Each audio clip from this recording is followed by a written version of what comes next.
साथियों, अभी हम लोग उपस्थित हैं एग्जाम टूर चैनल पर और ये एसएससी जीडी कांस्टेबल के लिए वीडियो बनाया जा रहा है। यदि आप एसएससी जीडी कांस्टेबल का फॉर्म भरे हैं तो इसका संपूर्ण रणनीति मैं बताऊंगा कि क्या तरीका होना चाहिए, किस अंक तक आप क्वेश्चन बना रहे हैं, सेट प्रैक्टिस कर रहे हैं या ऑनलाइन या ऑफलाइन किसी तरीका से, तो कितना अंक ला रहे हैं या कितना क्वेश्चन सही कर पा रहे हैं तो आप सही सेफ जोन में हैं। दूसरी बात, यदि आपका मान लीजिए कम स्कोर हो रहा है तो कैसे स्कोर बढ़ेगा इसको भी लेकर मैं बताऊंगा। यदि आप चाहते हैं कि इसमें फाइनल सिलेक्शन हो जाए तो आपको किन किन बिंदु पर ध्यान देना होगा, इस बात को ध्यान पूर्वक देखेंगे। और मैं बता दूं पिछला बार से कट ऑफ इस बार कम जाएगा, क्यों जाएगा ये भी मैं बताऊंगा। सबसे पहले देखेंगे कुल पद की तुलना। तो इस बार 45,284 पद है। यदि पिछला बार आइएगा तो 25,000 फॉर्म था। इस बार और पिछले बार में 20,000 का अंतर है। और आपसे बता दें अभी वर्तमान समय में 23 में और 24 में चूंकि चुनाव है, 22-23 अब तो 22 समाप्त होने वाला है, 23 में लगातार वैकेंसी का बारिश होगा, गंगा निकलेगी, उस गंगा में आप स्नान कीजिए, अपने आप को पवित्र होइए और नौकरी प्राप्त कीजिए।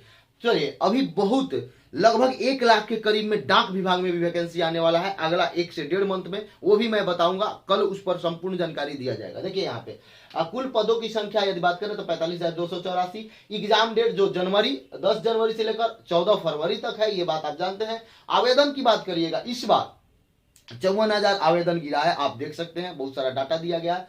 उसमें पिछला बार बात कीजिएगा तो पिछला बार 71,000 फॉर्म गिरा था, यानी इस बार और पिछला बार में 17 लाख का अंतर है, यानी कि पिछला बार 71 लाख, इस बार 54 लाख, 17 लाख का अंतर भी है। दूसरी बात जाइएगा, यदि उपस्थिति जाइएगा तो कभी भी ये गिरा है तो 50 से 60% उपस्थिति रहेगा और 17 लाख कम है। एग्जाम समय से होगा, इसमें कोई दिक्कत नहीं। यदि एक सीट की बात किया जाए, अभी जो आवेदन हुआ है उस पर 119 से 20 विद्यार्थी फाइट कर रहे हैं, लेकिन रियल फाइट अगर आप देखिएगा तो 90 स्टूडेंट फाइट करेंगे। इसमें भी यदि वास्तविकता पढ़ने वाले स्टूडेंट से आइएगा तो एक सीट पर 50 स्टूडेंट फाइट करेंगे। विभिन्न राज्यों में ज्यादा कम हो सकता है। अब यहाँ आते हैं, आप प्रीवियस ईयर के कट ऑफ का मैं तुलना किया और उस बार आप लोगों के लिए मैं कट ऑफ दे रहा हूं। उस कट ऑफ को यदि आप पार करते हैं तो जरूर। अब क्या है, 80 प्रश्न रहेगा और आपका ये क्वेश्चन पूछा जाएगा कितना, तो 160 अंक का होगा। 80 प्रश्न 160 अंकों का हो गया, ये क्वेश्चन मैं दिया हूं।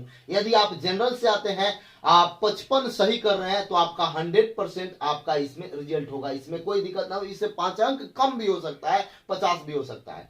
ओबीसी से आप आते हैं, यदि आप 53 सही कर रहे हैं तो आपका रिजल्ट 100% होगा, इससे 2-4 अंक कम भी हो जाएगा, इसमें कोई दिक्कत नहीं है। क्योंकि अभी ये सीट को और पिछला कट ऑफ को देखते हुए बताया गया कितना विद्यार्थी, लेकिन 1 से 2 दिन में आप लोग जो कमेंट कीजिएगा कि हाँ आपका कितना प्रश्न सही हो रहा है, बहुत सारे सर्वे मैं डाला हूं, उस सर्वे में आप भाग लीजिएगा तो उसके बाद 100% सही बताया जाएगा। ईडब्ल्यूएस की बात करें तो 50 प्लस आप ला रहे हैं तो आपका कंफर्म है। एससी की बात करें तो 48 प्लस क्वेश्चन सही कर रहे हैं तो आपका ठीक है। और एसटी की बात करेंगे तो 45। एससी में महिला में चले जाइए तो सभी स्कोर में 5-5 अंक 3-3 अंक कम कर सकते हैं आप सभी कैटेगरी में। अब थोड़ा सा ध्यान पूर्वक सुने, किन किन बातों को ध्यान दें। आप जो भी सेट प्रैक्टिस कर रहे हैं, जिस भी प्रकाशन से आप सेट प्रैक्टिस कर रहे हैं, उसमें आप जो क्वेश्चन में फंस रहे हैं उस क्वेश्चन को अंडरलाइन कर लें।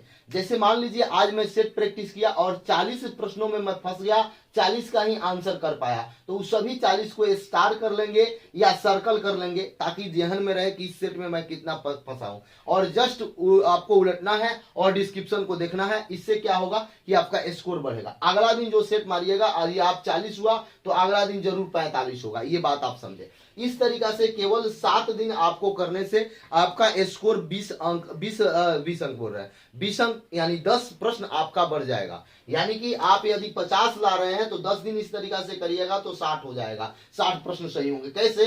क्योंकि जो भी सेट प्रैक्टिस करना हो, वह मैथ्स हो, रीजनिंग हो या जीके जीएस या इंग्लिश या हिंदी, कोई भी हो, उसमें जहां भी आप फंस रहे हैं उसको स्टार लगा लेना है, उसको रिवाइज करना है। और 7 दिन में 7 सेट लगाए तो 7 दिन में आपको 7 सेट नहीं लगाना है, 7 दिन में 6 सेट लगाना है। यानी कि संडे के दिन कोई सेट प्रैक्टिस नहीं करना है। संडे के दिन क्या करना है, संडे के दिन जो आप 6 सेट प्रैक्टिस की है उसको रिवाइज करना है और उसमें जहां जहां आप फंसे हुए हैं, जहां जहां समस्या है उसको देखना है और उसके बाद आगे का प्रोसेस कर रहा है। यानी कि कहने का अर्थ हुआ कि आप यदि अपने कमी को दूर करते हैं, आप सबसे बड़ा चीज है कितना पढ़ते हैं ये मायने नहीं रखता, कितना कमी को आप दूर कर पाते हैं ये मायने रखता है। इसलिए आप लगे और मेरा शुभकामना आप सबके साथ है। आपका चैनल है एग्जाम टूर, इस पर भी थोड़ा सा ध्यान दें, क्योंकि आप ध्यान देंगे तभी ये चैनल आगे जीवित रहेगा और आगे काम करेगा। जय हिंद, जय भारत।